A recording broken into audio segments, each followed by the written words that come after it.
Welcome all to the Pro Football Radio Podcast. This is your co-host Jay Chima with the pride and joy of Merrimack, New Hampshire, the Puma. Welcome in, brother man. Podcast 148, I believe. It's been a while. Wow. It's been a hot minute, Jay. We were just talking about this offline. The last time we recorded was like in April, and we're, just trying to get the rust off and everything. But, give it a couple of minutes. It'll just be like riding a bike. But, I mean, Jay, what a time to be alive. Like last time we recorded, it was post-draft. Everything was hunky-dory in like the NFL landscape. Next thing you know, you have a running back convention that lasted like 5 minutes until Saquon Barkley said, "Oh, you give me $900,000 in incentives, and I will sign that franchise tag." But what a time to be alive. Saquon should have done what Jonathan Taylor did, right? So Saquon, I think, did more harm than good because he was basically like, I'm going to pretend to be mad. I'm going to pretend to do something about it, but then fold immediately. And that, I just think that set everything back, and it's unfortunate because running backs right now are currently devalued, but we've got to call a spade, Puma. Like, unless a running back takes a team to the Super Bowl and wins it, like they're not going to get paid. The running back is still going to be devalued until they prove that they can take a team to the Super Bowl and win it. Right. Or I'll even do you one better, unless you have people, players start literally become the hybrid like Deebo Samuel role. Like that's the only way essentially you're going to get paid. And that's not a knock on Deebo. I'm not saying he's just, he's a running back that can catch the football. No, he's a wide receiver. He's a tank that Kyle Shanahan just uses him as a Swiss Army knife that we all know. But I mean, you hear reports now of Saquon Barkley trying to be more of like a Deebo Samuel type of player with his training regimen. And, he looks yoked up according to Tiki Barber, of WFAN famedom and his time with the Giants and whatnot. So like he has front row seats to what Saquon Barkley looks like. And Saquon told him straight up, like, I want to line up wide. I want to do this in the offense. So unless you have players, like that, it would be hilarious if Derrick Henry ever lined up wide. I know, right? Could you imagine? He'd be a tight end. But I mean, that's the only way they're going to get, that position is going to kind of get back to the value of what it was in like the 90s. Other than that, like, I don't well, you make a really good point. The position has to evolve, right? And let's look back into history. Back in late, 1990s, early 2000s, the tight ends were devalued. The tight ends were the ones that would get paid the least amount of money on the offense. They basically were there for one job only, be like a quasi like offensive lineman blocking, and that's really about it. And they wouldn't get paid like left tackles did or right tackles did. But over the years with Gronk and I almost said Hernandez, but Gronk and we talk about OJ. OJ killed people, so it's fine. So Travis Kelce and all these offenses are utilizing the tight end position. They came along and these stats went through the roof for these tight ends, and then the money started flowing in for tight ends as well. Now you got George Kittle and TJ Hawkinson and Dawson Knox and all these other tight ends. So unless something drastically happens where the running back position gets morphed into a hybrid, like you mentioned, it's going to be the same old with those guys. Yep. Which I do feel bad for Saquon Barkley, though. Here's my thing, and this is something that I don't quite understand. Maybe you can illuminate this on me. Me and my brother are having a fight over this, shocker, right? I think the way I have these facts with Saquon Barkley and Joe Shane and the Giants front office is, back in week 13 they offered him a contract, correct, from what I understand? Right. A $13 million contract.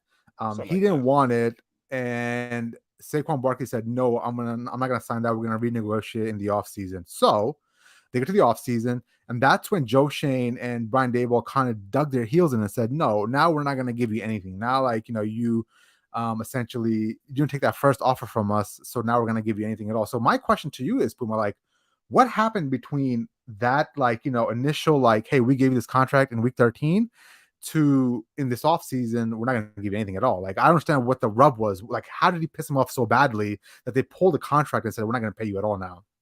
I don't even think it was that. I think they just made the conscious decision of we're going to pay Daniel Jones like he's a top 5 quarterback in the NFL. Like somebody had to lose out on a payday, and it was, do you want to risk having Daniel Jones test the open market? Which, I mean, Jay, we all know there was no way that dude was getting what was he looking for? Like $45 million a year. Like there was no But Daniel Jones, yeah, it DJ. was like 46, 45. Yeah, Yeah, yeah, yeah. like on the open Yeah, that's market, ridiculous. yeah, sure. No, Like, okay, like no, a team might sniff around, but like when you yeah. came down to, the brass tacks, there's no way that they were getting paid. I will say this though, I was kind of surprised that the Maras and the Tishes did not Bigfoot, Shane and Dable and take care of Saquon Barkley because, from all accounts, like they like him as a person. Like he's a Hmm. pillar in that community per se. He's a strong guy in the locker room. He's been there through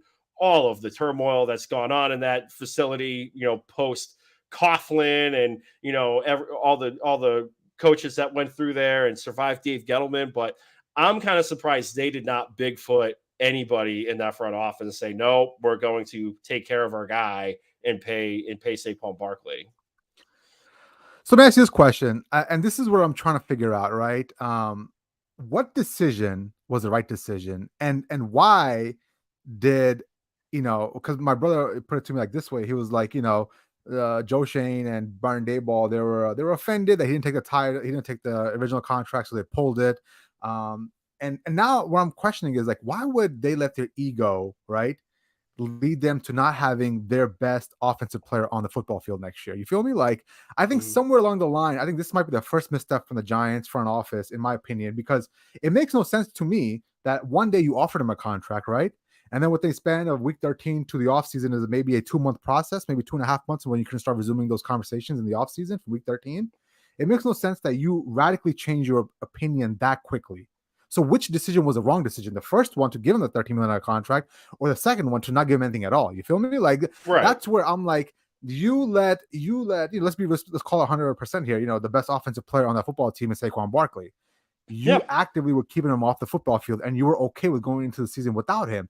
So I got to question you and why you thought at a certain point you had to give him that contract, but then you didn't. Like, where's your forward philosophy? What are you actually building towards? That a lot of Right. different questions come up how they deal with the situation. Exactly. And I really haven't, it's not like baseball for me, but like I feel like, with the contract negotiations, I've never really heard of those going on, not just in the middle of the season, Jay, like towards the back end of the season where you're making a playoff run. Like Yeah, I've never yeah. heard of that before. Well, we But got imposing underscore Chris here. He said they realized they can get the same production from 2 to 3 guys instead of paying one guy too much. And I get that. I truly get yeah, that. But there's something to be said about who Saquon Barkley is to the Giants, right? He's Mr. Giant. He was there before DJ. He was the star offensive player. So I think there's more to that than just the actual production on the field. There's also a leadership value in the locker room. But you make a good point, imposing underscore Chris. yeah, spot on. Yeah. Yeah. All right. You want to get into this podcast, man? Yeah. Let's get into the look ahead, Jay. Yeah. Training camp just started. We got the juices flowing. We survived the Hall of Yes. Fame game. We had football, but let's get into. Maybe some of these are hot takes. Maybe some of these are No, logical yeah, takes. these are But let's definitely bold go. takes. This is the bold Bold take takes episode, right? for And sure. bold take number one from your Mr. Puma himself is the Packers will win the NFC North. That's quite Yeah, bold. like I don't really know if this is like necessarily a bridge too far, but you just look at the landscape, and for me, the NFC North is just completely wide open in my opinion. And I love the Detroit Lions as much as the next person. I love Dan Campbell as a a living sideshow and caricature of himself. I love everything about Detroit, but when you look at the rest of the landscape, I feel like the coaching edge still goes through Matt LaFleur in Green Bay. I mean, he's Yeah, been there for 3 years. He's cultivated that system over there. He survived the Aaron Rodgers experiment, the yeah, first 3 years of his career out there. And all the love that the Bears are getting, people kind of forget, like they had the first overall pick for a reason last year. And I get Justin yeah, Fields was, unlocked towards the end of the season, but I feel like they didn't really address the offensive line. In free agency, they spent a lot of money on off-ball linebackers and didn't really address the offensive line until they got into the draft this year with their first-round pick. The Vikings, I love me some Justin Jefferson. I haven't watched quarterback yet, but from all accounts, it sounds like it's a great program and really shows things with Kirk Cousins. But it's Kirk Cousins and then there's Kirby Cousins in prime time. Yeah. The game's going to come down to the wire and putting the ball in Kirk Cousins' hands.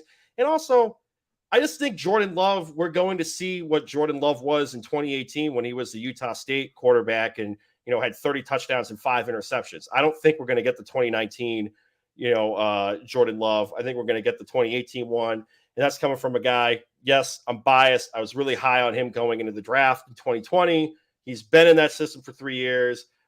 He's had time to develop a chemistry with those young core guys like Romeo Dobbs and Christian Watson. And, Matt LaFleur comes from the Tennessee Titans system where they want to run the ball a ton, and they still have Adam Jones and Dylan over there. So I think you're going to see a balanced offense. I think Jordan Love is going to be more than competent to do that, and I think they're going to win the division. And from a betting perspective, they're, I believe, plus 400 as of recording on DraftKings, which is the same odds as the Chicago Bears.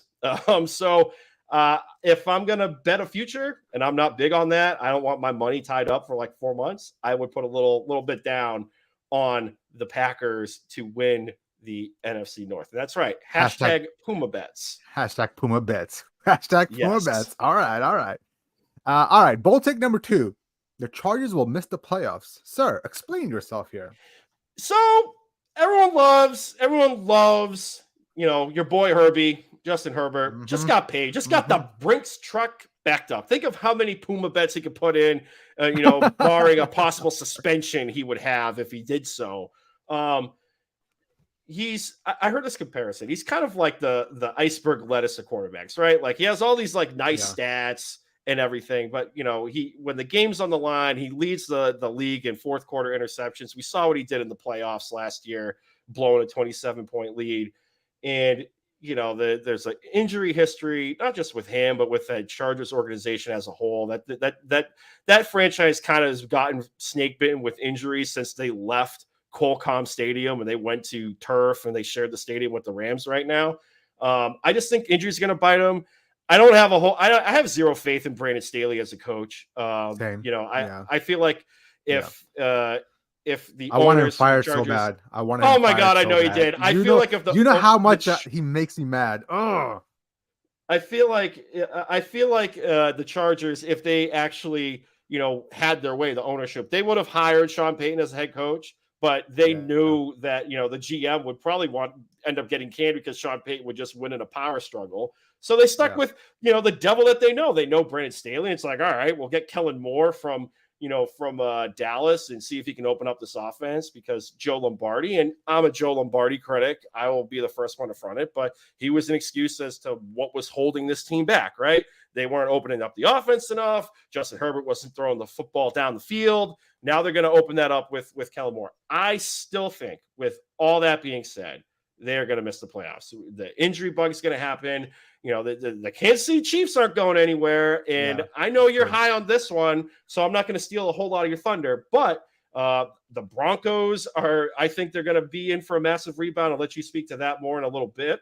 But I think there's a good possibility that, the Chargers could probably be a 10-win team and they would miss the playoffs. So I don't think they're going to win. And even if they do, Jake, they're going to get bounced in the first round because the Chargers always find a way to charger it up. So Chargers are missing the playoffs. Their over-under is like 9.5 wins right now. I feel like that's about right. I don't remember the odds off the top of my head. So if I was betting that, I would probably take the under on that if I want them to miss the playoffs. But I think that's very well in the realm of possibility. Now, I'll tell you what, though, you know how much I love Justin Herbert. He was my guy. He was the guy that I was, I'm watching Tom Brady first, but then right behind him, I'm turning on Justin Herbert and the Chargers and I'm watching him. And I was so infatuated with him the last couple of years because I think he was going to be the next it guy, right? The big 6'6" frame, 240 pounds, throws the ball 70 yards without even breaking a sweat, the long hair, Mr. California cool himself, But I tell you what, Puma, something about that game against the Jags really kind of irked me, like when you're up 27-0 and you've got firm control of that game and you somehow give it up. I think for me at that point, that's when I had to jump off the Justin Herbert bandwagon. And I made this point to you a couple of times, the same look I saw on Justin Herbert's face was the same look I saw on Matt Ryan's face when the Patriots were throwing back 20-3. And you can tell Matt Ryan couldn't do anything about it. Like, he couldn't make a play. He couldn't, will his team to victory. Same exact thing I saw on Justin Herbert's face, right? So I do question his heart. I do question his desire. I do question his fire. And I hate to say that because that was his knock coming out of college. Coming out of college, he was a guy that was, has all the measurables, smart as hell, great GPA. But the knock on him was he's the kind of guy that wouldn't get you to promised land. He's not a good leader. He's not a vocal leader. And I think we saw all that unfold in the playoff game. Now, I'm not saying that's who he is. Maybe he can mature into a great leader and a guy that can lead his team to victory. But at the moment, what I saw out of him, I was disappointed, man. And I can totally see where you're coming from with them missing the playoffs. Mm-hmm. Yeah. Imposing Chris. Good question. So who takes the Chargers' place in the AFC playoffs? So, I mean, I don't think it's beyond the realm of having three teams from either the AFC East or the AFC North. Mm-hmm. Like I think that's where that other team's going to come in. Now, Yeah. whether or not that's like the Browns or, depending on how people feel about the Jets. Yeah. That's this leads into my bold take, right? This leads into my bold take where I think the Browns will win 11 games, and those 11 games will get them that number 5 seed, that first wild card playoff spot. So let's break it down. We've got the Kansas City Chiefs number 1 seed, right? Probably got the Buffalo Bills and the Bengals right there somewhere. Out of the AFC South, you'll probably have who you got out of the AFC South? I have Jacksonville winning that division. Exactly, right. And then after that, you've got the Browns, in my opinion, winning 11 games. And then you'll have the Jets, right? They can make a run, right? We're still missing key players like the Baltimore Ravens. They're going to make the playoffs, right? Fins. Who else? I think the Fins are still probably a wild card team, for being real. Yep, the Dolphins. I'm missing one more. Obviously, the Chargers. I mean, the Broncos. I'm high on them this year, right? I do believe that the Broncos are going to turn it around. So there's like 8-9 stacked teams like in the AFC that are gonna try to make their way into the playoffs. And I think the Browns, I know this is a bold take. I know it's hot because the Cleveland Browns or the Cleveland Clowns, that's what we call them around here in Columbus, Ohio, right? But I do think this is the year. This is the year they finally put it all together.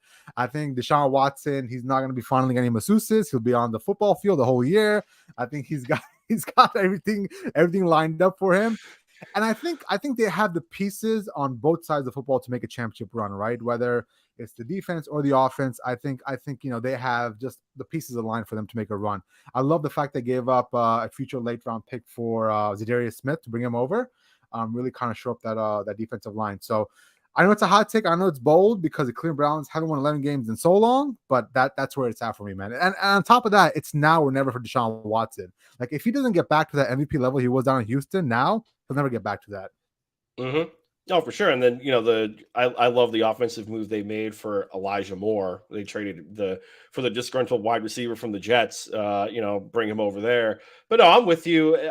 You saw a lot last year of, the opposing team trying to put the ball into Deshaun Watson's hands and see what he could do because of, he just came off the suspension. He really didn't have a chance to acclimate himself in that system. But I think you're going to see, leaps and bounds more improvement from Watson, assuming he can stay on the field the whole season. And, there's been reports too of like Nick Chubb, like just to go back to the first 5 minutes of this pod, right? Like, he's trying to work on catching the ball more out of the backfield and being more dynamic in that offense. And now that Kareem Hunt isn't there are targets to be had out of that backfield for Nick Chubb. So, for like a fantasy football perspective, like, I'm not going to be wasting like a high first round pick on Nick Chubb, but if he's there at like the 1-2 turn or, middle of the second round for some reason, depending on who you're drafting with, like, I would definitely take a flyer and draft that dude in a cocaine heartbeat and get him on my roster. So I think 11 wins is well within the possibility. And for another hashtag Puma Bets moment, if you want to sprinkle some money on the over of the Cleveland Browns on the DraftKings Sportsbook is 9.5. The over is plus 115. The under is juiced to minus 130. You look at the rest of the division, Baltimore, Cincinnati, they're at 10.5. And I believe the Steelers were at 8.5. But if you're pounding the table for them to win 11 games and be a playoff team, I would definitely put some little shekels down on that plus 115 for the over a 9.5. Cha-ching. Mm-hmm. All right, my last bold take: the Carolina Panthers will win the NFC South. All right, hear me out. All right, go on. This is very realistic, Panthers, by the way. Yeah, this is realistic. Yeah, I don't know why this is a bold take. This could really possibly happen, and I know my buddy Juice is going to be loving that if the Carolina Panthers win the NFC South. So they made the boldest move of the draft, right? The Panthers, they traded a bounty of picks and DJ Chark to Chicago in exchange for the first overall pick. They end up taking Bryce Young. Now, obviously, people have their takes on Bryce Young. He's too short. He's too small. He can't look over the line. Blah blah blah blah.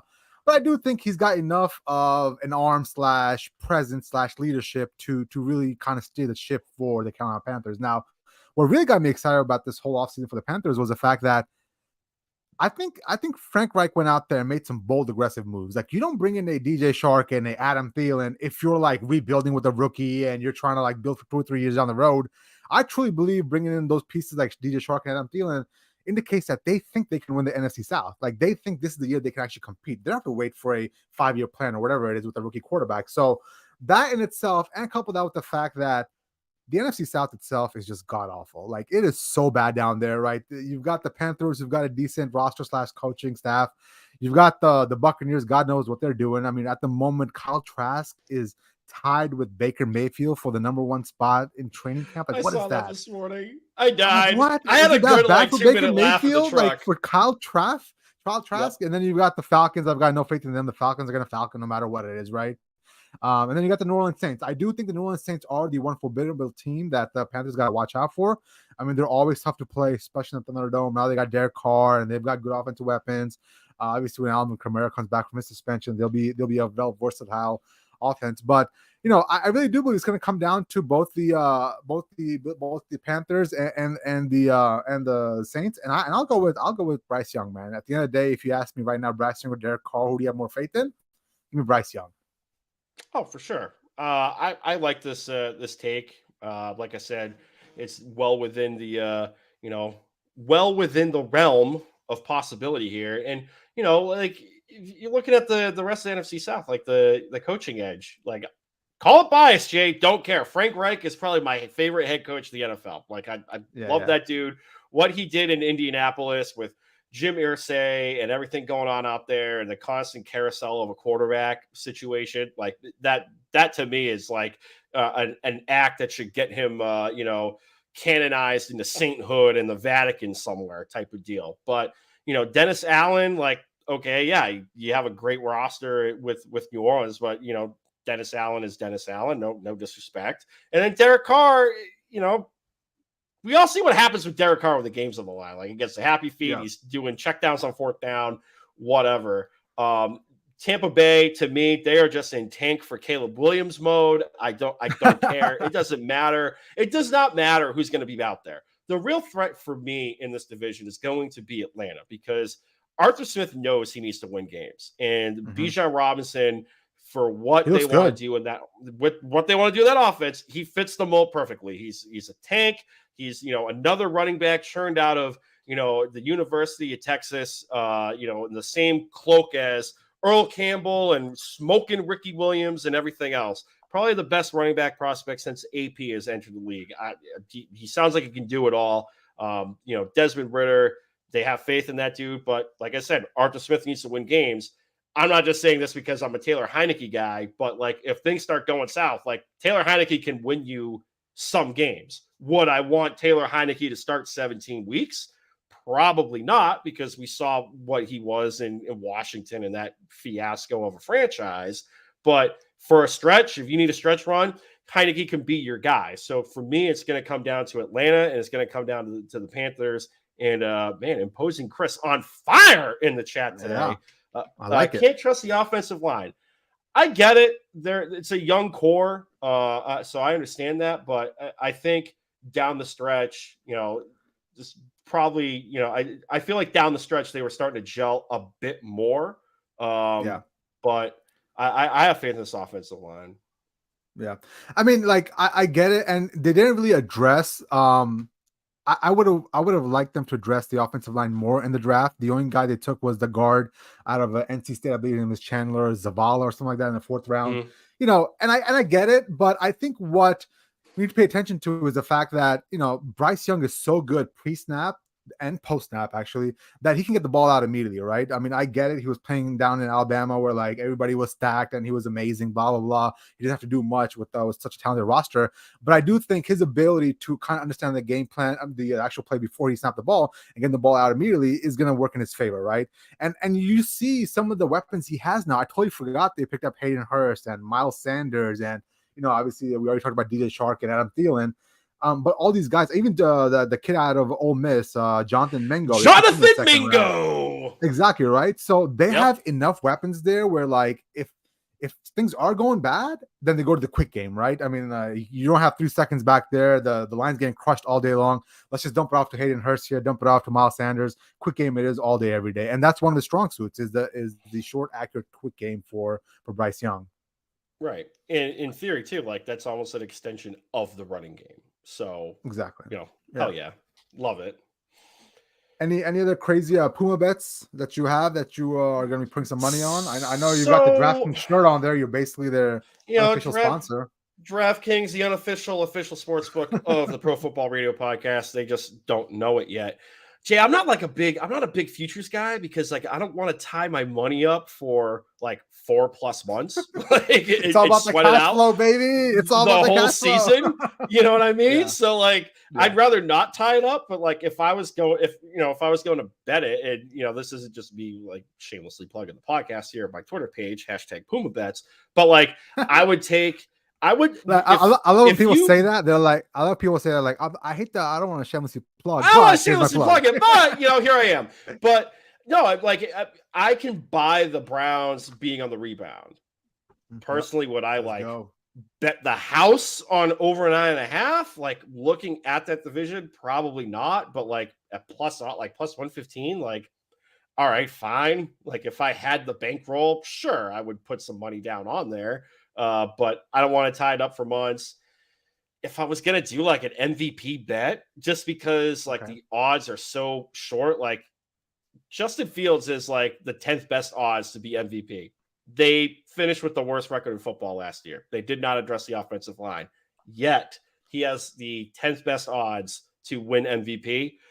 I'm sorry. I'm not. That's just a way for the sportsbook to make money. I would just, if you're going to do that, if you're going to put it down on Justin Fields, you might as well put it down on Trevor Lawrence to be MVP, which I think has a more realistic chance if they're going to win the division. So that would be my other bet is Justin, Trevor Lawrence rather, T-Law being MVP of the NFL this year.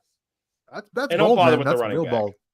Yeah. Trevor Lawrence being an MVP. And fun fact for, you sports bettors out there, if you're getting new into the space, if you're going to bet MVP, don't even bother putting it on a running back. Like, nope, this isn't the 1990s. It's not happening. No, there's no Earl Campbell. Like it's not happening. It's a quarterback driven league. So if you're going to bet an MVP, just put on a quarterback. If you really want a long shot, I saw this on CBS HQ. My boy Will Brinson, love that man from the Pick Six Pod on CBS. Shout out to Will Brinson. Shout out to Will Brinson at Will Brinson on Twitter. He said this, and I kind of died, but the logic made sense. If you really want an MVP long shot for MVP, just put some money down on Sam Darnold to be MVP. Because who knows, Jay? Like you have Trey Lance has had like a god-awful training camp. Brock Purdy, like they said, oh, he's coming back ahead of schedule from the, Tommy John surgery on his elbow. But like, has he really practiced yet? I'm not too sure. Like in a pinch, Sam Darnold could just plug and play in that offense. I think, no disrespect to Brock Purdy. I feel like we're giving way too much credit for Brock Purdy doing what he did. And I think that was more of a product of the Kyle Shanahan system out in San Francisco. So if Brock Purdy can pretty much be plug and play, I think so, Jay. I mean how about Nick Mullins and CJ Beathard? How about those guys? I mean, Nick Mullins was serviceable, and then CJ Beathard was doing all right in a spot. I mean, out of the two, like Nick Mullins was better than the two, in my opinion. But I mean, you look at the offensive the offensive weapons they have out there. You look at that coaching staff. Sam Darnold is a West Coast kid. He went to USC. I think he would fit right in. And like I said, Jay, it's 100-1 or 100,000-1, like for a reason. Like it's not going to happen. Yeah. He's not going to be a starting quarterback for the 49ers. But if you really want to just burn a pile of cash or put $1 down and see what happens, like why not just put it on Sam Darnold? So in reality, what do you think is a long-term plan here for Trey Lance? Like, do you think it's just basically like, hey, we made a mistake here. Brock Purdy's the guy. Trey Lance, this is year 3 now in the system. He's still missing people in practice. Like he can't run the system from what I understand. All the reports coming out of the Bay Area. So what's the end game here? Like they gave up 3 first-round picks. Do you pull the plug on him? Do you try to trade him away for some draft assets? Like how do you reconcile the Trey Lance fiasco / debacle? Well, I mean, you're not going to recoup what you gave up to get to the Trey Lance. And, we were saying this on the podcast, right after this happened, 2 years ago, I started comparing him to Mitchell Trubisky. He didn't have a whole lot of starts in college. And then during the COVID year, everything was shortened because, everything that was going on in the world. But like the one quasi showcase game that he had, like he didn't really look that great in that showcase game at San Diego State. So, I think people are just so enamored nowadays trying to get, the next Patrick Mahomes. Like that was the word, on the street of he has Mahomesian like arm strength. And that was the comp that, Jordan Love had. So full disclosure. So, I feel like everyone was more concerned about that. Long-term solution, Jay, I think they're just going to have to, cut bait because if you trade him, you're trading him at a loss. Whether or not you get like a 5th or 6th round draft pick for him at this point, like, okay, great. But I don't think he's going to be taking any snaps under center for the 49ers, for the rest of his career. Unfortunately, I think this is the Brock Purdy show until the wheels fall off the bus. This was going to happen. Okay. Mm-hmm. Bill Belichick's going to trade for Trey Lance. Go. All right. He's going to get him for a 7th round pick. He's going to buy low, right? He's going to come in. Trey Lance is going to be the next great Patriots quarterback. Let's go. New dynasty born. Mm-hmm. Yeah, imposing Chris. Let's go. 49ers have an issue of being too efficient. Any quarterback plugged in their value has their value inflated. Look at Jimmy G. Solid point. All Jimmy G does is win, but also all Jimmy G does is get hurt. But what happened, Jay, when Jimmy G got hurt? Did the band keep playing on in San Francisco? Yes, they did. They kept on going, brother. You know what I'm saying? So, I mean, I guess he has a point. Like, ultimately, like that core. Like, I mean, I get it. Like, the whole narrative is the 49ers plug anybody in and they can be good. But I keep going back to CJ Beathard and what's his face? The other kid, God, what's his name? You don't talk about that, right? Those 2 kids, they plugged them in and it was a train wreck. It was absolute train wreck. And I get it that you got to be serviceable a little bit, like you got to have some sort of talent to be good in that system. But I do think we're underappreciating what what's his face did last year. God, I'm trying to remember too. So like when I know Kittle was there for Beathard and Mullins.